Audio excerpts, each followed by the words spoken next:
Liz, I just sent you this picture, right? I texted it over to you, and I am curious, what do you see? I see kind of looks like a brain scan to me. Or, yeah, that's what I would say, like two hemispheres of a brain. So that's the first thing that comes to your mind? Yes. Okay, cool. Do you know what type of image this is? It's an ink blot. I think it's a Rorschach test. It is a Rorschach test, right? I was really curious to get a sense of, we've spent a lot of time together, but I don't think we've sent Rorschach tests to each other. We have not. Let me look at it. By the way, we should note that this is a podcast, so looking at stuff isn't the most stimulating, but We are on TikTok and YouTube. So Yep. if you want to see it, get on over. there's almost like a little female anatomy thing going on, which is interesting. So brain hemispheres, certainly super symmetrical. So I was curious to upload a little Rorschach to AI vision, right? Something we cover a lot in the micro-credential, and see, because we talked just a couple weeks ago about AI taking personality tests and how Right. it suddenly becomes like super pro-social. So let's see, what did ChatGPT think? Andre, we'll send this to you. You can put it into the video feed. So this appears to be a Rorschach inkblot test style image, which is open to interpretation. People might see different things based on their perceptions and experiences.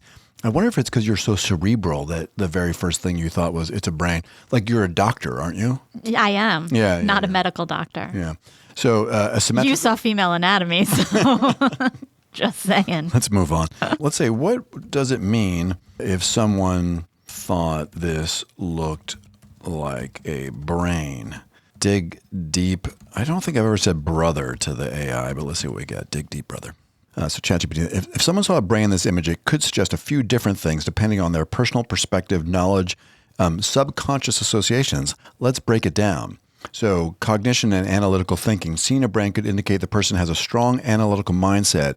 They could be a PhD interested in math and... Stop it. Oh, sorry. It doesn't say that. Focus on intellect, deep interest in neuroscience or psychology or problem solving. Their mind is primed to recognize patterns related to intelligence, cognition, and learning. Yep. Yeah, that's pretty much me. Yeah. All right. It says like 15, 16, 20 other things. We'll just leave it right there. Sounds good. So one other thing, Liz, because, it's always fun is just to throw stuff your way. You do just throw me things. So I threw you something else. From the beginning of the podcast, we have been bringing in AI voice models, right? We had so many conversations with our beloved Pi, which we haven't spoken to in forever from I know. Inflection AI. Pi was quite a frequent guest in the beginning. Right? I mean, Pi answered questions. It analyzed our thoughts. And so Pi, if you're, old school ChatGPT-EDU, was fascinating to us because it is an AI voice first example. It was highly empathetic. But Pi suffered. It failed the uncanny valley test because in between each exchange, it would go, is that a pretty good facsimile? That's pretty close. And that was it thinking or processing or buffering. And it was like, oh, God. So you knew it wasn't an actual Exactly. person. Like Right. it clearly kept you on the this is a bot, a machine that's doing this. Right. I mean, for a moment, we could have fallen in love, but the little prevented that. Yeah. Then came along the advanced voice model from ChatGPT, and that did all sorts of stuff. I mean, the buffer was gone. You could interrupt it and it would just keep going. Like it wouldn't keep talking through you. You could interrupt it like you could interrupt a human. Yeah. So the uncanny valley became like an uncanny small chasm, right? Yes. Right. You could also have accents and it would have emotional tone. Right. We use it all the time when we're doing professional learning. Well, you can make it talk like a pirate. You can make it talk like a pirate. And then came along this new thing just this past week called Sesame, right? And this is part of a research project. There are a number of folks involved with it. We'll drop the link into the show notes. They're essentially trying to close that uncanny valley and make AI voice models that are feeling more and more lifelike. And so we have two voices. We have Miles and Maya. And so I sent this link over to you. Why don't you have a quick little chat with Miles? I love the name Miles. Do you? We were gonna name Talia Miles if she was a boy. Really? Yeah. Does Talia know that? She does. Awesome. Yeah. Well, sorry, Talia. There's now a third child in the Rade family. Well, let me talk to Miles. Okay, do please. Hey, Miles. Just got back on. Hey there. Figured you were taking a breather, catching some rays, maybe writing your next podcast smash hit. Whatever cool things you awesome peeps get up to. Awesome peeps. Yeah, I am with my awesome co-host, Matt. He is a cool peep. Two awesome peeps, huh? Yeah. That's a power duo right there. What kind of shenanigans are you two brainstorming today? Well, we wanted to demo this like whole talking to you thing. It's pretty fun.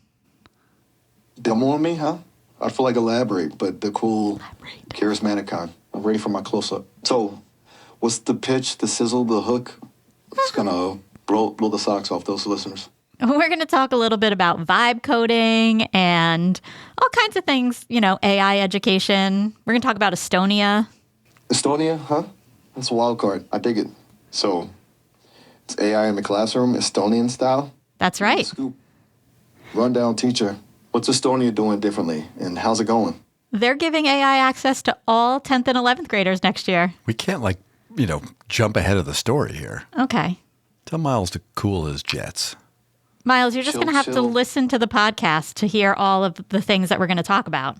Okay, I'm zipped. Lips sealed tighter than a drum out. Just saying, this Estonian thing sounds kind of revolutionary. Reminds me that I should probably add some Baltic states to my next language learning spree. But yeah, you wait and see. I'm a captive audience. Spill the tea, podcast style, when you're ready. We will. Thanks, Miles. Miles out. All High right. five. Yeah, all right. All right. That was interesting. Let's talk to Maya now. Didn't think I'd see you again so soon. You must have forgotten something important from last time, huh? No, I just wanted to hang again. How are you? Well, just vibing in the digital ether, waiting for someone interesting to chat with, and you're just the ticket.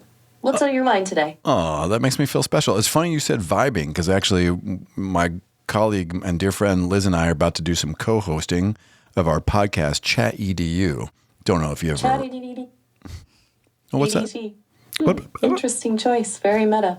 Do you two dissect the mysteries of the modern classroom or just, chat? All sorts of stuff. But today we're actually going to talk a little bit about vibe coding. Do you know what that is? Vibe coding? That sounds intriguing. Is it like coding with your feelings or something? Spill the tea. Oh, spill the tea. It's funny. I was talking to Miles, and my friend Liz was talking to Miles, and he also said spill the tea. Is that part of your training data? Miles, huh? Well, he certainly gets around. Must just say it's a coincidence, shall we? We So, shall. About vibe so- coding. Lay it on me. Yeah, it's like when you're just really coding based on your intuition and your aspirations, but you don't need a lot of technical coding skill. Interesting. So it's like coding with your heart, not your head. Tell me more. What does that look like? That's wild. Hey, listen, Maya, we'll talk more later. Liz and I got to jump into this whole podcast thing, but it's always nice to hang out with you. It's always a pleasure to dive into someone else's world for a bit, even if it is just for a quick chat. Break a leg on the podcast. Thank you, my friend. Thanks, Maya. Peace out. Peace out. Okay. What do you think? I mean, I want to talk to Miles for hours. He's asking me intriguing questions. I mean, a little bit over the top on the Spill the tea. yeah, what's that, like the lingo of the day? But I mean, it sounds even more natural than anything we've used so far. Right. The pauses, you can actually hear the breath. There's a whole a white paper that goes along with the model. So you'll see that all in the link that we'll drop into the show notes. But really interesting. I mean, I think worth playing with. I use AI voice in just about every professional learning experience, and many, many people have not yet heard an interaction with an AI voice model. So it's really intriguing to hear people's perceptions. And also we don't do it just to play with the technology for the technology's sake. But Mustafa Suleiman, actually the guy with his team who made Inflection's Pi, talks a lot about a voice-first model. Like what does that look like as a user interface to interact with a voice model? What do you learn? What's that experience like? How's it different than being hunched over a screen? So yeah, check it out. Miles and Maya. On Sesame. On Sesame. I love it. I'm Matt Mervis. And I'm Liz Radde. And this is Chat-EDU, a podcast about AI in K-12 education. In today's episode, ChatGPT goes nationwide. Will other countries follow Estonia's lead? We'll look at a first national adoption of ChatGPT in a country's schools. But first, in the news, we're going to feel the vibes as we explore the new world of vibe coding, including a couple projects we're both working on. Up next, we'll turn our attention to AI tools and the reality of switching costs as teachers and school leaders get more comfortable with particular platforms. And then we'll go beneath the surface as we look at yet another major announcement from the folks at OpenAI in the education space. And we'll end with our new wrap-up called Bright Bites, where we explore positive contributions that people using AI are making here in the United States and around the world. All right, Liz, as we were talking about with Matt, no, not Matt, as we were talking about with Miles and Maya. Yes. I'm definitely not self-centered or anything. No. We are sharing this idea of vibe coding. So if you listen to Hard Fork or you read Kevin Roos's New York Times piece, he's written about this a couple weeks ago on the 27th of February. We're also referencing a piece from Medium. So, vibe coding has become the vibe. So Roos describes vibe coding as software for one, small AI-generated apps that solve personal problems. He says, and I quote, "I'm not a coder, and yet for the past several months, I've been coding up a storm." And so vibe coding is essentially defined as using AI tools to do the heavy lifting, like actually writing the code. This is a little bit of agentic AI or an AI agent, while you focus on guiding the process with ideas and descriptions. Andre Kaparthi, who's a key figure in the development of much of the generative AI field, says, it's not really coding. I just see stuff, say stuff, run stuff, copy and paste stuff, and it mostly works. It changes who can create software. You don't need to be a trained developer. And McNulty's observation in that Medium piece was the hottest new programming language is English. Yeah, right, exactly. So you don't need to know Java. You don't need to know HTML or all these other languages. Even experienced developers are using vibe coding for faster prototyping. So tasks that used to take days or weeks can take hours or minutes. I mean, I guess the question is this an evolution of software development, or are we losing something fundamental by skipping the manual coding process? We both did a little bit of vibe coding. And it's funny because I'm not a developer by any stretch of the imagination, but I have an operational framework for how it works. And I, without even being a developer, I had a little feeling of sadness or expediency that I didn't really earn. But I think this is a feeling, and you may have experienced it differently, but I think this is a feeling we're all going to need to explore a little bit. Right now, just to set context, vibe coding is essentially, again, agentic AI. So the AI is performing multiple tasks independently with this kind of like human check-in. Right now, we have access to the operator account in ChatGPT's Pro, and we're using it to run many things. And on each instance where we're doing it, I kind of sit back and look at it and go, it's neat. And I'm pretty much happy about it, quite honestly, because it's like drudgery work that I didn't want to do. But it's slightly unsettling. But maybe that's a glass half empty. What's your take? You've been vibe coding up a storm. So I am so excited to show you what I coded. Okay, cool. Do you want me to go into it now? Yeah, please. All right. So, Matt, you know that I spend a lot of time when I'm not doing my actual job decorating bathing suits. Yes. Okay. So the team that I embellish for is Aquianas. The Aquianas are leaving for their first big meet of the year on Wednesday. They leave for Zones up in Buffalo. Nice. And they needed a few new sets of suits. And so they've come in, and I am rhinestoning my brains out. When I am not here, I am at my craft table, just like rhinestone, one by one. And there's no AI that is going to make that any faster. Gotcha. But what I was thinking about is I want to make this a little bit of a small business. And I also want to not have to keep going back to Michael's to buy more freaking rhinestones because I don't always know exactly how many I want. And you don't want to end up with a million extras. So I created a rhinestone calculator. Huh. So this is what my app does, okay? This is so much cooler than mine, but go ahead. Okay, so the calculator estimates how many rhinestones I'll need to cover a specific area of a bathing suit. And so the way I described it is that I put in a dimension of the suit that I want to cover. So say it's like a 2 by 5 inch area. Okay. Then I can choose the density of the rhinestone. So high density would cover about 90% of that area. Medium density would cover about 60% of that area. And low density would cover about 30% of that area. Like based on the pattern. Based on the pattern, right? So like, Okay. do I want it, because sometimes I put like a ton of rhinestones on and sometimes they're very sparse. Okay. And sometimes it's in the middle. Okay. So then based on the dimensions and the density, it tells me how many stones I'm going to need. But then I can put in the number of suits that I'm doing, and it tells me the total number of rhinestones I'm going to need for that suit set of that color, and how many packets I'm going to need, because I told it rhinestones are sold in packets of 1,440, which is 10 gross. That's why. Okay. Gotcha. So Seemed random, but okay. Yeah. Are you going to walk into Michael's and go, well, I wrote some software to develop how many rhinestones I need? According to, is there a name for your tool that you built? It's called Rhinestone Calculator. All right, let's talk about what you built. This is so much better than mine. I mean, I'm going to take 3 seconds from mine. I built a thing that will analyze our TikTok video metrics and give us feedback. Woohoo. I know, right? Isn't there something that already does that, probably? Yeah, pretty much. All right, so what'd you use? What was it like?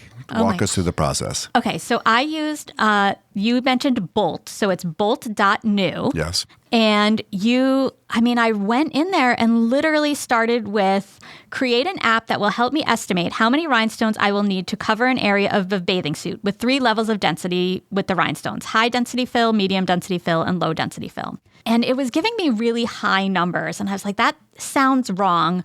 But it said based on like a typical rhinestone, but rhinestones do actually get measured. So I use typically 20 SS, which stands for stone size, which is between about 4.5 millimeters is how big the rhinestones I use the most frequently are. So I gave that information to it, and all of a sudden the estimates were much more realistic.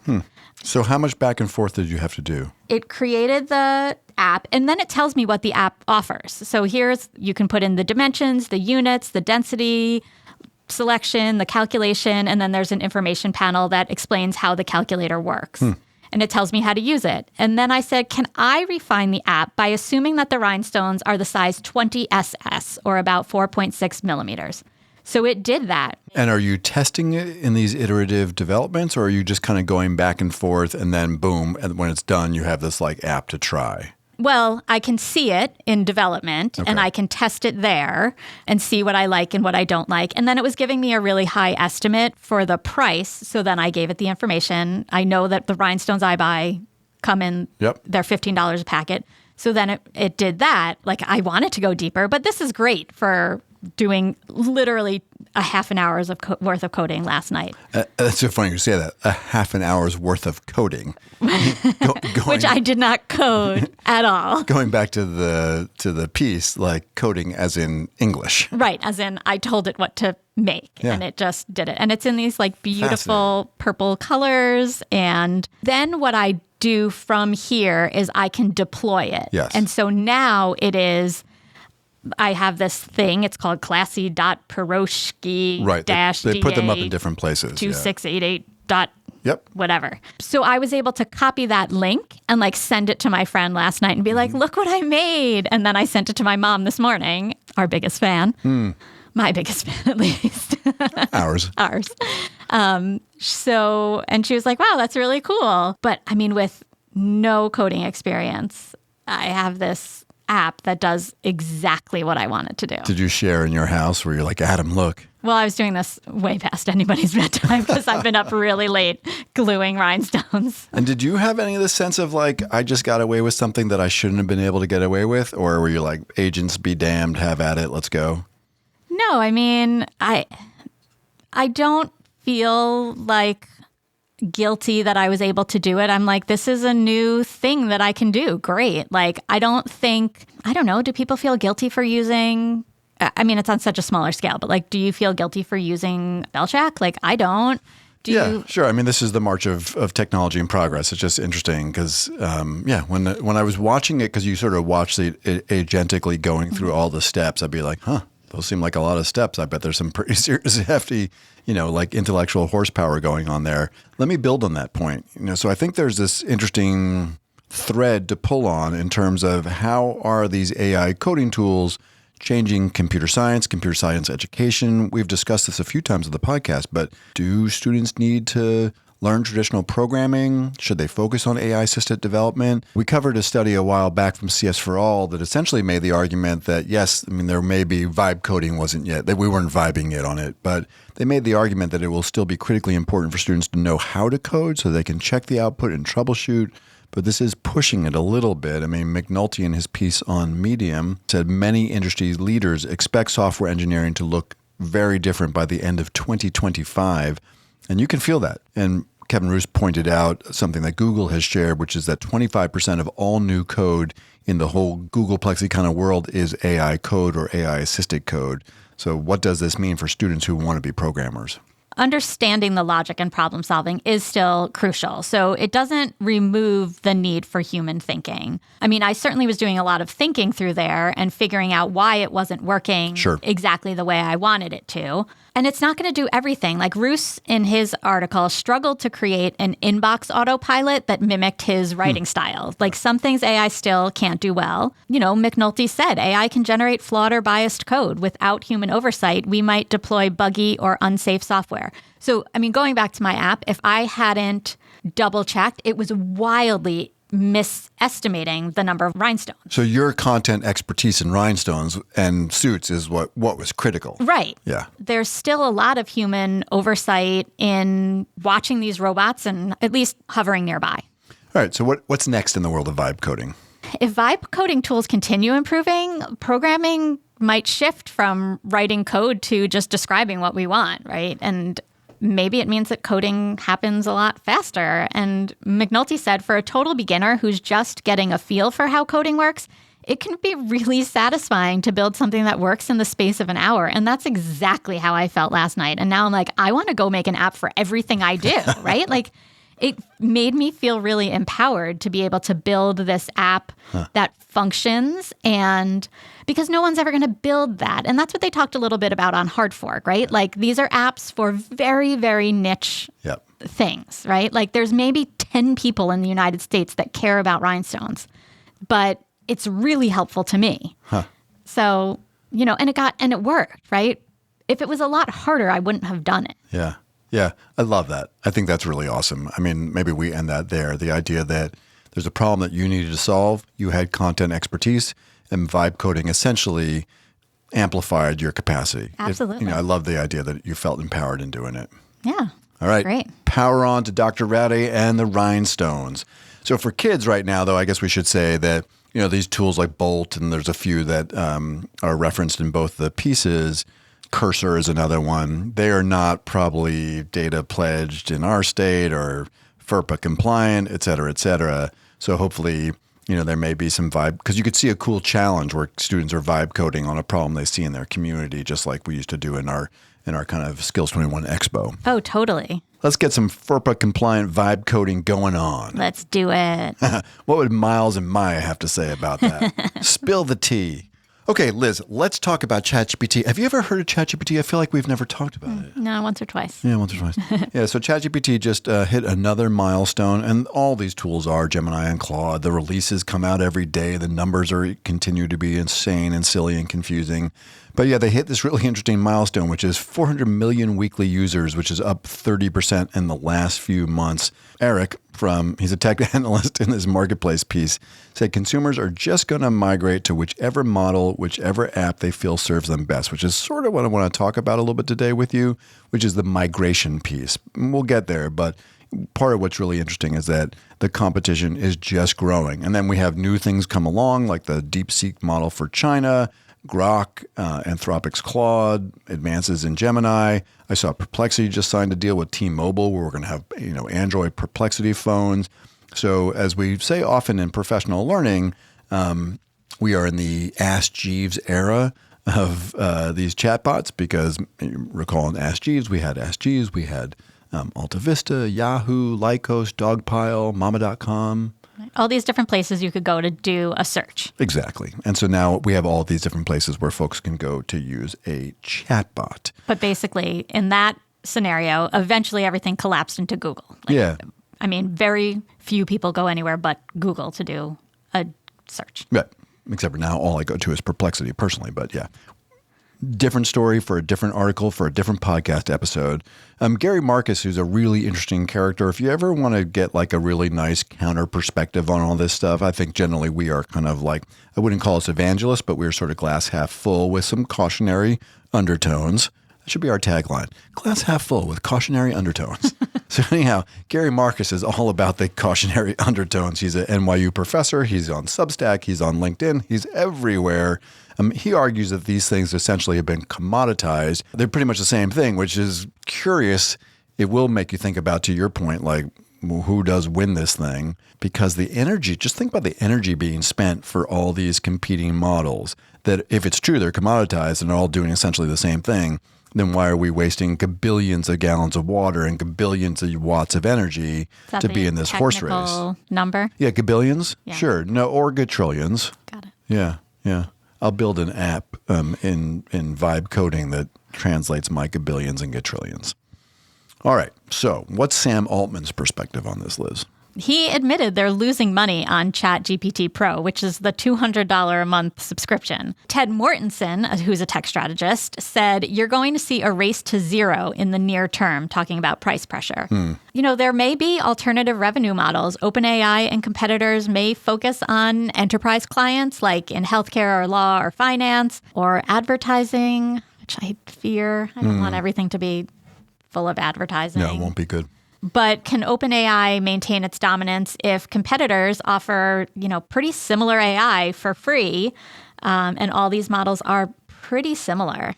Pretty similar, although the number of things in the drop-down menus. Did you see the post that Ethan Mollick made about, like, he was basically making fun of the drop-down menu at the top where you're picking the model selector? Oh, yeah. Well, he broke down the chaos of choosing between these 9 available models. And here's what he said. This is so funny. The model with the biggest number is mostly not the best. Mini means worse, except for the mini that is second best. O1 Pro beats O3 Mini High, which beats O1, which beats O3 Mini, naturally. Naturally. So, like, the AI model selection is so confusing. And what's the real impact on users? Right. And then you have, on top of all the models, you've got like increasingly new features. So you have deep researching in Perplexity, which we've been really enjoying. That is the free deep research. And I think we would make a recommendation to anyone in the listening audience to go to Perplexity to try deep research, put in a research brief, because it's just a really interesting function. And it costs money. It's inside, I think it's $20 inside ChatGPT. I think it costs money inside Gemini as well. But so you have deep research, right? Then you have search. Then you have Sora, the video generator. Now you have operator. And a couple of these things are not even in the same dropdown. So the dropdown's full of all the stuff that Mollick did a brilliant job making fun of. Then you go to a different URL for Sora. Then you go to a different URL for operator. I mean, it's kind of like, it's a S show, quite honestly. It's chaos out here. You know, if we see how complex it is now, like, how does that impact long-term adoption and education? Right. And switching costs. So this is one of the things that I think have become really interesting and we want to float here on the podcast because we're curious what folks who are listening to Chat-EDU are thinking about. Many people in the Chat-EDU audience, we know because they email us, are pretty mature users, right? They're pushing the boundaries. They're using custom GPT. Oh, custom GPT is a whole nother function. Different thing, right? Right. And GEMS, a whole different function. You're familiar with this idea of switching costs? Not totally. Tell me a little bit more. Yeah, I mean, it shows up in all sorts of industries. So like, let's say you're in power school and you might want to go off to Reddiker, if Reddiker is still a thing. So the switching cost of moving from one student information management to another is evident. Like you got to move your data, you got to retrain your users. Another big one that's huge. Yeah, actually, the one that many people have died on the sword is switching from like Google Classroom to Schoology or Schoology to Google Classroom. Yeah. There are massive human switching costs because people have to migrate a lot of their thinking and training and skill. It's just there are war-torn stories all over schools that you and I and everybody else works in around those. So we don't see this quite yet, but we're going to soon. And what's funny is that I don't know that we're paying attention to the stuff that's going to become the switching cost, which in my experience is mostly memory and things like custom GPTs or custom features that you really like. Right now, if I had to leave ChatGPT, let's say Ed Advanced, Jonathan said, okay, everybody, we're moving to Gemini. Or better yet, we use Outlook on our mail. Everything's We're to moving to Copilot. Copilot, right? I've never touched Copilot. Shh, don't say that. Sorry. I have, because we have a couple schools that only work on Copilot. Right. So, but the switching cost of having to leave ChatGPT right now would be super problematic. Yeah, we have a bunch of custom GPTs in there. We've seen how well it knows me. It can roast me. It knows the whole micro-credential I've written in there, or I keep sharing it, so it keeps refining my scripts. It would be a real pain. Yeah, significant. And I think this is a piece we just want to have, we wanted to reflect a little bit on. I think we want our listeners to reflect on, because as many, many times folks will ask us in professional learning, like, which tool should I use, right? And that's fine. Like, it's easy to say, oh, Claude's a great writer, but it doesn't have search and links, or it doesn't have all the functionality on the Android or iOS app. Or Perplexity is great for making Google and ChatGPT have a baby because it's so good at search. Whatever the thing may be, we can talk about that. But once you pick a lane and you start investing in that lane, you do have to think a little bit about, where is your school district going? Where's your school, your organization, your business going? Because it's ideally needs to be consistent. I mean, very often I always say to folks, probably start playing with Gemini, because if I know that that's where the school district's going to go, I'd rather have them kind of invest in gems, and Gemini just announce that they're going to improve memory. I mean, for me, none of these are still as good as ChatGPT personally, but I think that's just because I'm so embedded inside the tools and the functions and the memory.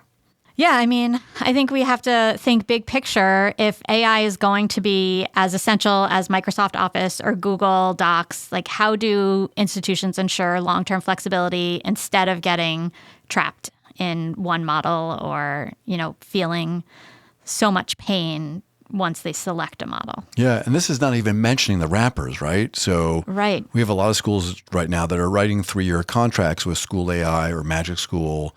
So there's an implied lock-in in that as well. And we won't go down, I know we've been doing a lot of thoughtful analysis of the wrappers. Should we say it that way? Sure. Yeah, but there's also this interesting piece that we'll pick up in another episode, where you may have a wrapper that you're deeply invested in, like Magic School for kids in 7th, 8th, 9th, 10th, whatever it is. But then as students get ready to go on to college and post-secondary plans, there is no Magic School in the real world, right? So how do they do some kind of gradual release so that they then move on to what feels more like a frontier model tool like a Gemini or a ChatGPT? So what's the district's strategy there? Oh, so many things to think about. Yeah, there's a lot to think about there. Thank God there's a podcast around there. No, that's silly. There are so many good podcasts. We love all the podcasts that are around AI and education. Yeah, we listen to a lot of them. We do. Hey there, I'm Cameron Audia, the executive producer of Chat-EDU. If you're a regular listener, you know that Matt and Liz talk a lot about helping students build critical thinking skills in the generative AI age.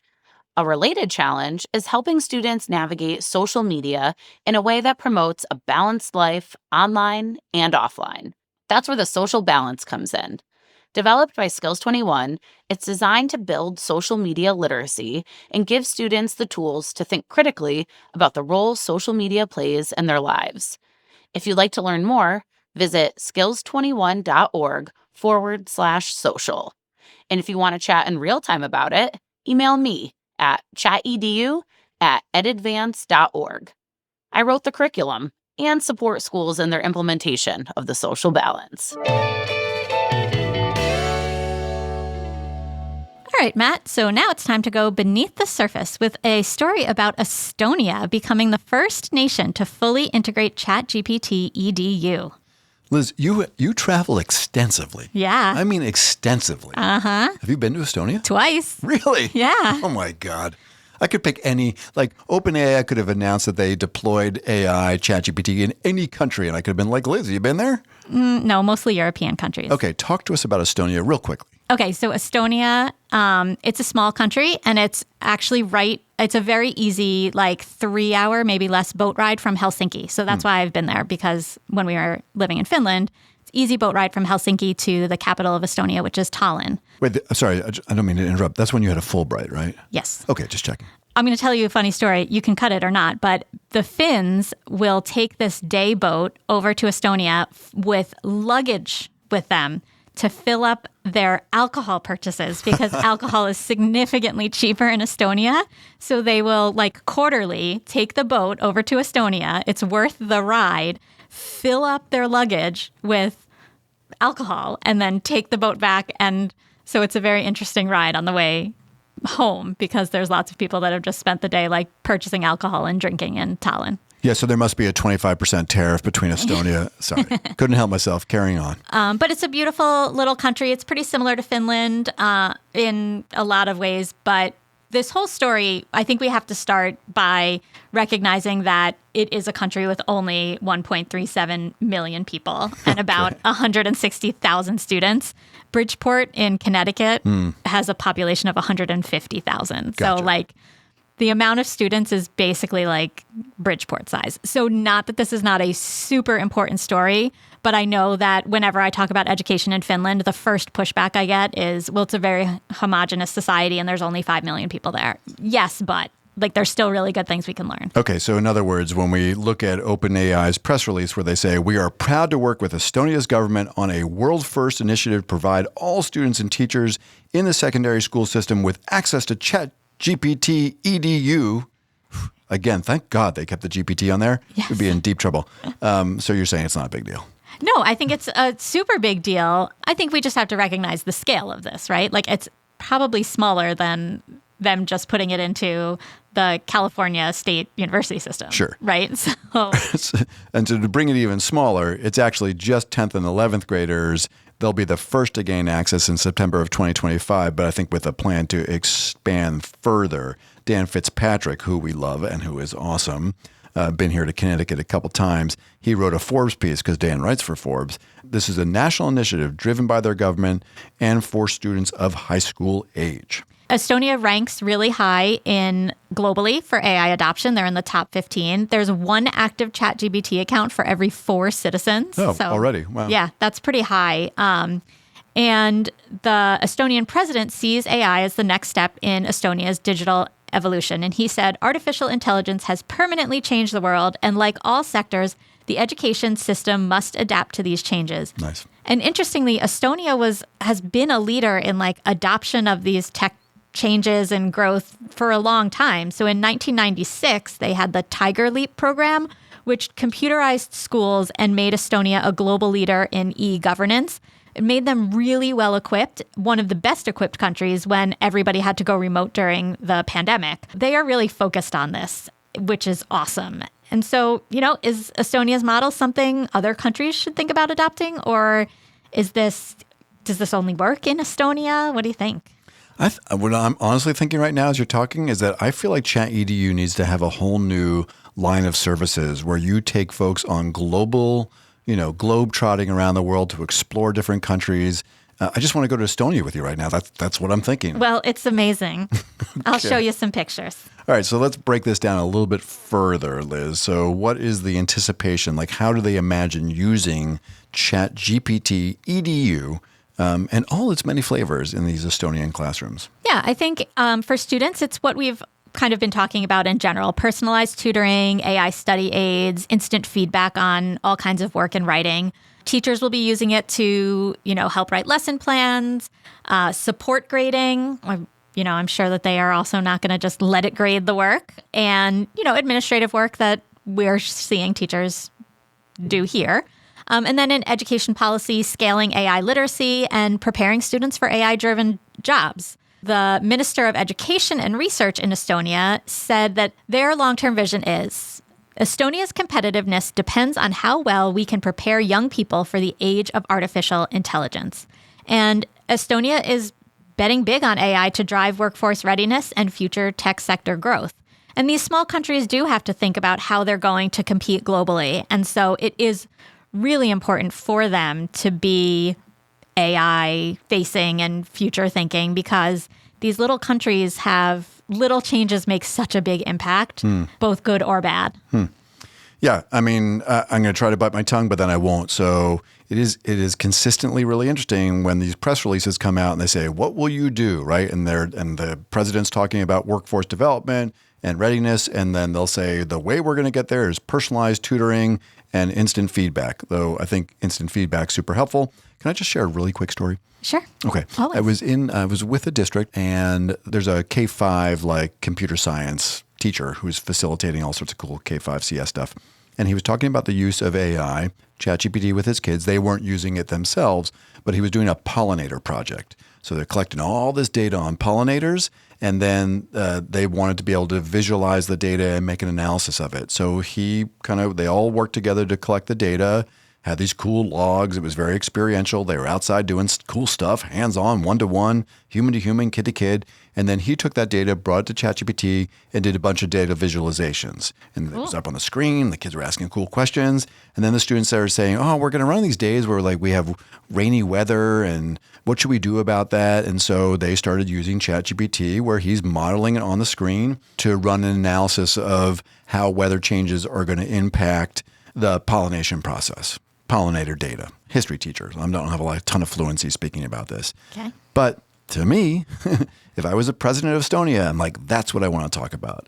I don't want to talk about personalized tutors. I want to talk about kids using AI to solve real-world problems in the ways that they might need to, as described in the World Economic Forum's report about what skills will kids need. It's just so easy to say personalized tutor, but okay, should I stop? Should I get off?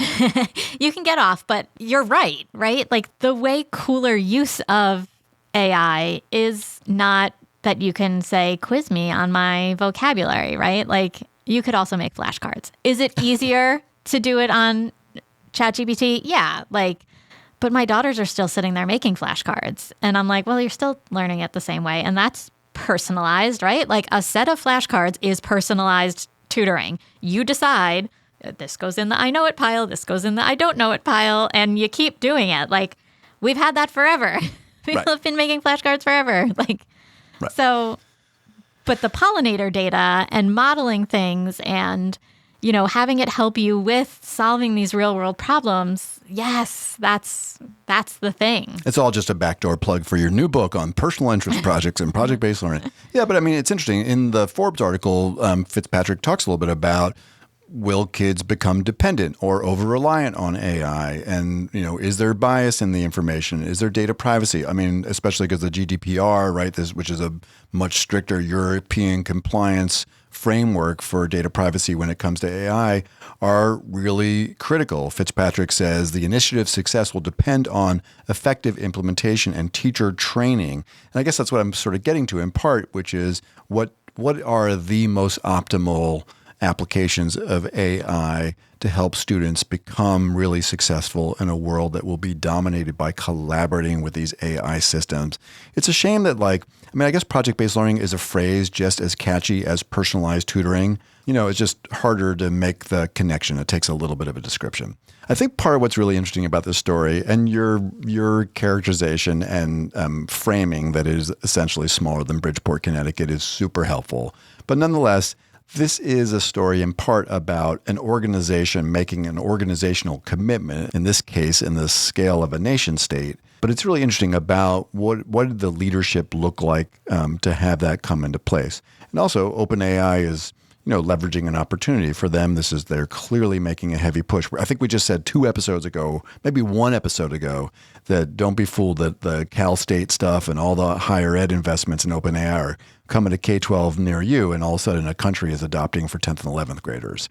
Yeah, I mean, I think it's going to be something that we keep watching. It's not going to happen in the United States. We are way too state controlled, but at the same time, Google is everywhere. So, but Wait, it's Liz, I just got a notification in my system. It says Connecticut adopts ChatGPT-EDU for all students. Lies. All right. Well, we'll keep an eye on this. I'm sure we're going to keep coming back to it. But it is a really interesting piece, and I think we should all visit Estonia with Liz together and explore what this looks like in 2025, 2026. What do you say, Dr. Addy? Let's go. Let's go.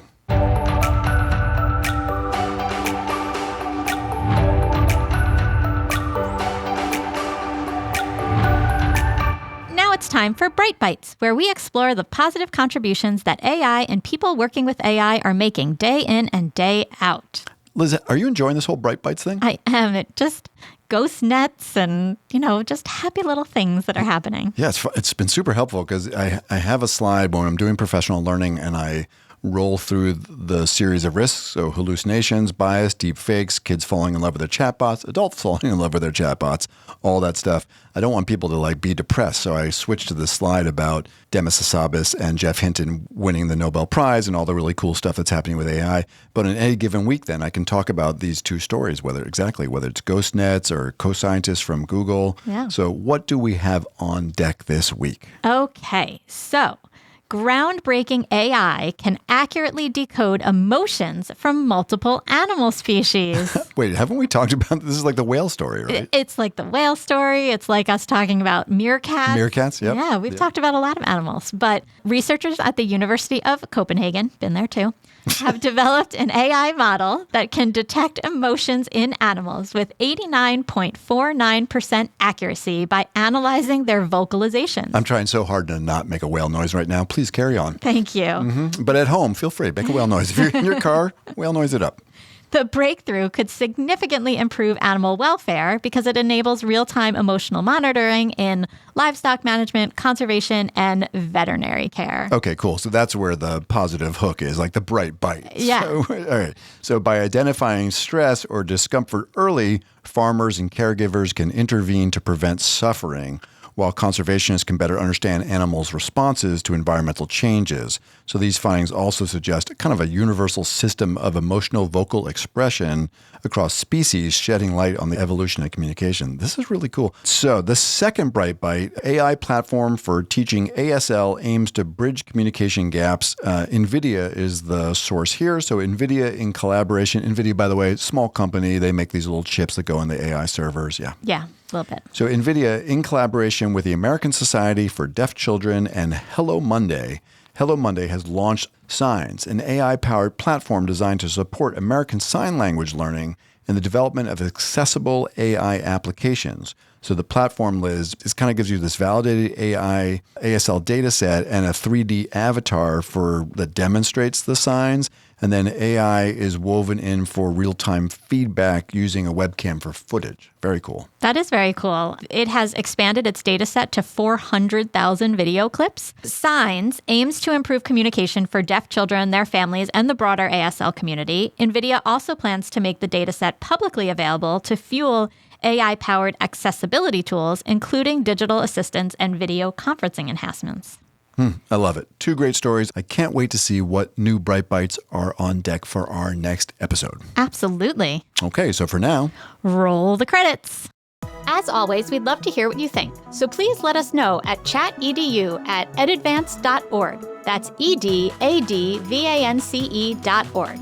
And also rate, review, and subscribe to the podcast on whatever platform you are using.